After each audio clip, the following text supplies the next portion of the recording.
Hello dear students, welcome back to my channel physics SPC. Moving charge and magnetism का एक question. A charge is moving in a circular path in uniform magnetic field. The path of the charge is. तो सबसे पहले हम एक uniform magnetic field बना लें। और ये बताओ, कोई भी charge particle uniform magnetic field में सर्कुलर पाथ पर कब रिवॉल्व करता है? तो चार्ज पार्टिकल सर्कुलर पाथ पर तभी रिवॉल्व करेगा जब वेलोसिटी मैग्नेटिक फील्ड की कैसी होगी, परपेंडिकुलर।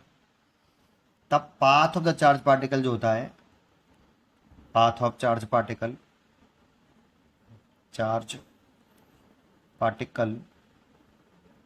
सर्क्यूलर होता है। तो एक बात तो ये पता होनी चाहिए कि जब वेलोसिटी और मैग्नेटिक फील्ड परपेंडिकुलर होते हैं तो चार्ज पार्टिकल का पाथ सर्क्यूलर होता है। तो कुछ इस तरह से डायग्राम बना लेते हैं समझने के लिए कि एक कांस्टेंट मैग्नेटिक फील्ड बना ली, ये ठीक है। और इस कांस्टेंट मैग्नेटिक फील्ड में यूनिफॉर्म मैग्नेटिक फील्ड बोला उसने। यूनिफॉर्म का मतलब कांस्टेंट मैग्नेटिक फील्ड, ठीक है। इसमें एक चार्ज पार्टिकल अगर वेलोसिटी और मैग्नेटिक फील्ड के बिटवीन 90 डिग्री एंगल है तो वेलोसिटी मैंने हॉरिजॉन्टली दे दी। देखो वेलोसिटी ऐसे है, मैग्नेटिक फील्ड डाउनवर्ड डायरेक्शन में है। तो इस पर जब चार्ज पार्टिकल पर परपेंडिकुलर छोड़ते हैं तो इस पर मैग्नेटिक फोर्स लगता है, एफ बराबर Q V B sine theta. इसे वेक्टर फॉर्म में लिखें तो F vector equal to Q V cross B.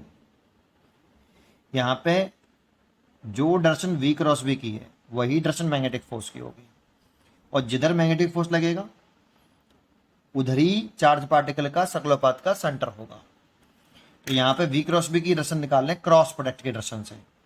तो वी वेक्टर की डायरेक्शन में राइट हैंड की फिंगर, वी वेक्टर की डायरेक्शन में वेलोसिटी वेक्टर की डायरेक्शन में राइट हैंड की फिंगर, और फिंगर को कर्ल करिए छोटे एंगल से फर्स्ट वेक्टर से सेकंड वेक्टर की तरफ, वेलोसिटी वेक्टर से मैग्नेटिक फील्ड वेक्टर की तरफ छोटे एंगल से कर्ल करिए। और श्योर करिए कि आपकी जो फिंगर है कर्ल करते समय वेलोसिटी से मैग्नेटिक फील्ड की तरफ घूमनी चाहिए, वो भी छोटे एंगल से। तो फर्स्ट वेक्टर की डायरेक्शन में फिंगर रखी और देखो मैग्नेटिक फील्ड डाउनवर्ड डायरेक्शन में है तो नीचे तरफ घुमा दो अपनी फिंगर को, छोटे एंगल से घूम जाएगा। तो थंब आ रहा है इधर, that means thumb V cross B की जो डायरेक्शन होगी वो इधर होगी और इधर ही मैग्नेटिक फोर्स होगा। ये आपका वी क्रॉस बी की डायरेक्शन है और यही मैग्नेटिक फोर्स की डायरेक्शन है। दैट मीन्स ये चार्ज पार्टिकल सर्कुलर पाथ पर ऐसे रिवॉल्व करेगा। ये सर्कुलर पाथ का अगर सेंटर मान लूं तो ये सर्कुलर पाथ पर ऐसे घूम रहा होगा, ठीक है, ऐसे सर्कुलर पाथ पर घूम रहा होगा। अब इसमें एक प्रॉपर्टी आपने ध्यान से देखी कि जो फोर्स आया है ना वो इस वेलोसिटी की भी परपेंडिकुलर आया है और मैग्नेटिक फील्ड की भी परपेंडिकुलर आया है। तो हमेशा ध्यान रखो इस फॉर्मूले में कि जो वेलोसिटी क्रॉस प्रोडक्ट की प्रॉपर्टी आप जानते भी होंगे, V cross B is perpendicular to B and V cross B is perpendicular to B. और वी क्रॉस बी की और एफ की डायरेक्शन सेम, तो that is F perpendicular to B और एफ परपेंडिकुलर टू बी। ये always होता है बेटा, हमेशा होता है। बट वेलोसिटी और मैग्नेटिक फील्ड के बिटवीन कुछ भी एंगल हो सकता है, जैसे यहां पे theta, angle between velocity and magnetic field. अब इस वाले केस में तो ये ऐसा है, आप अगर ऐसे भी ले लेते ना कि मैग्नेटिक फील्ड ऐसे ले लेते और वेलोसिटी चार्ज पार्टिकल की ऐसे लेते और थीटा एंगल ये होता, तब भी जो फोर्स निकालते तो वी क्रॉस बी तो डाउनवर्ड डायरेक्शन में आता, वी की डायरेक्शन में फिंगर और छोटे एंगल से घुमा दिया मैग्नेटिक फील्ड की तरफ। तो जो मैग्नेटिक फोर्स लग रहा है इस चार्ज पार्टिकल पर वो नीचे तरफ लग रहा है। इसमें भी देखो जो मैग्नेटिक फोर्स है वो वेलोसिटी की भी परपेंडिकुलर है और मैग्नेटिक फील्ड की भी परपेंडिकुलर है। ये हमेशा होता है। यहाँ पे velocity and magnetic field at any angle, कोई सा भी एंगल हो सकता है, एट एनी एंगल, बट ये ऑलवेज परपेंडिकुलर होता है। ये बहुत इंपॉर्टेंट पॉइंट है, अभी बताता हूँ क्यों इंपॉर्टेंट है। इससे बहुत सारे क्वेश्चन सॉल्व हो जाएंगे एक एक नंबर के जो इसको सीट में दे रखे हैं, ठीक है। अब यहां से ये तो फोर्स हो गया, फोर्स इज इक्वल टू होता है मास इनटू एक्सेलरेशन। तो एक्सेलरेशन इज इक्वल टू ये नेट फोर्स होता है और यहाँ पे एक ही फोर्स की बात कर रहे हैं, मैग्नेटिक फोर्स की। तो acceleration is equal to magnetic force upon mass. जो डायरेक्शन इस मैग्नेटिक फोर्स की होगी वही डायरेक्शन एक्सेलरेशन की होगी। तो एक्सेलरेशन भी टुवर्ड द सेंटर ही होगा और इधर ही होगा ऐसे। जब पार्टिकल यहाँ पे पहुंच जाएगा तो वेलोसिटी की डायरेक्शन ऐसे हो जाएगी। अब वी क्रॉस भी करो तो इधर की तरफ फोर्स आ रहा है, तो आपका एफ इधर आएगा तो इधर ही एक्सेलरेशन होगा। फिर ऐसे यहाँ पे पहुंच जाएगा तो एक्सेलरेशन ऐसे होगा, है ना। वेलोसिटी कुछ इस तरह से हो जाएगी। ऐसे ही यहाँ पर आपका फोर्स ऐसे लगेगा और वेलोसिटी ऐसे हो जाएगी, एक्सेलरेशन इधर की तरफ होगा। जानते हो फोर्स और वेलोसिटी अगर परपेंडिकुलर हैं तो वर्क डन आप लिखना चाहें या पावर लिख लो, power is equal to work upon time. और वर्क लिखें तो एफ वेक्टर या डायरेक्ट लिख दूं F S cos theta divided by, इसे अल्फा लिख लेता हूं, divide by time. Displacement upon time is called velocity. तो पावर इज इक्वल टू हो जाएगा force into velocity into cos alpha. यहां पर ये जो अल्फा है वो angle between force and velocity. देखो फोर्स और वेलोसिटी के बिटवीन कितना एंगल बेटा, 90 डिग्री। तो पावर कितने आएगा, कॉस 90 लिखेंगे तो पावर कितनी आएगी, 0। पावर 0 आएगी। और पावर अगर 0 है तो वर्कडन भी 0 होगा, वर्डन भी 0 होगा। अगर पावर 0 है तो वर्डन कितना आएगा आपका, वर्डन भी 0 आएगा, वर्डन भी 0। Power is equal to work upon time. Force और डिस्प्लेसमेंट के बिटवीन भी एंगल 90 डिग्री होगा, फोर्स और डिस्प्लेसमेंट के बिटवीन भी एंगल 90 डिग्री होगा। तो वर्डन 0। और वर्क एनर्जी थ्योरम से लिखें तो वर्डन इज इक्वल टू होता है change in kinetic energy. वर्डन 0 always बेटा, ये ऑलवेज है, कोई वर्डन नहीं करना पड़ता है मैग्नेटिक फोर्स के द्वारा, क्योंकि ये फोर्स और वेलोसिटी हमेशा परपेंडिकुलर होंगे। और वर्डन ऑलवेज 0 तो change in kinetic energy always 0। That means final kinetic energy minus initial kinetic energy 0। That means initial kinetic energy और फाइनल काइनेटिक एनर्जी इक्वल।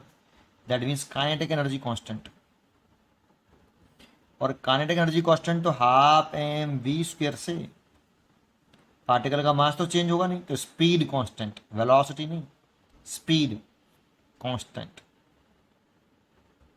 तो ये समझ लीजिए कि मैग्नेटिक फील्ड कभी भी स्पीड चेंज नहीं करता। ये खूबसूरती है मैग्नेटिक फील्ड की कि वो अगर कोई भी चार्ज पार्टिकल मैग्नेटिक फील्ड में मूव कर रहा है तो उसकी स्पीड में कोई चेंज नहीं आएगा। 10 मीटर पर सेकंड चल रहा है 10 से ही चलता रहेगा, बट वेलोसिटी चेंज होगी।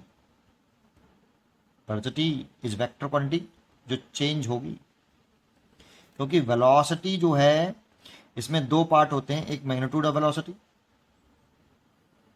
Magnitude of velocity plus direction of velocity, direction of velocity. Magnitude of velocity that means speed, ये तो कांस्टेंट है इसमें, बट ये चेंज हो रही है। और जानते हैं इन दोनों में से अगर दोनों ही कांस्टेंट है तब वेलोसिटी कांस्टेंट बोलते हैं, लेकिन इन दोनों में से कोई भी एक चेंज हो जाए, दोनों चेंज हो जाए तो velocity change. So velocity change. और वेलोसिटी अगर चेंज हो रही है तो वो एक्सेलरेटेड मोशन तो होगा भाई, एक्सेलरेटेड मोशन तो होगा, उसमें एक्सेलरेशन तो होगा, क्योंकि acceleration is equal to change in velocity, तो एक्सेलरेशन तो होगा। ठीक है, अब बात आ रही है कि जानते हो स्पीड जब कांस्टेंट हो ना, स्पीड कांस्टेंट हो और सर्कुलर पाथ में पार्टिकल घूम रहा हो तो उसे यूनिफॉर्म सर्कुलर मोशन बोलते हैं, यूनिफॉर्म सर्कुलर मोशन। अगर कोई पार्टिकल सर्कुलर पाथ पर कांस्टेंट स्पीड से रिवॉल्व कर रहा है तो उसे यूनिफॉर्म सर्कुलर मोशन बोलते हैं, इसमें कोई शक नहीं है। बट यूनिफॉर्म एक्सेलरेटेड नहीं, एक्सेलरेशन भी यहां पर वेक्टर क्वांटिटी है।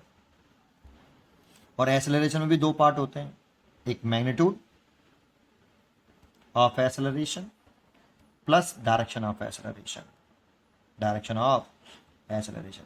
क्योंकि यहां पर एक्सेलरेशन सेंटर की तरफ है इसीलिए इसे सेंट्रीपिटल एक्सेलरेशन कहेंगे। और इस सेंट्रीपिटल एक्सेलरेशन का जो मैग्नीट्यूड होता है ना वो कांस्टेंट होता है, क्योंकि स्पीड कांस्टेंट है यहाँ पे तो वी स्क्वायर अपॉन आर, तो ये मैग्नीट्यूड इसका कांस्टेंट है बेटा, बट डायरेक्शन तो चेंज हो रही है इसमें भी, और डायरेक्शन चेंज हो रही है सो एक्सेलरेशन ऑल्सो चेंज।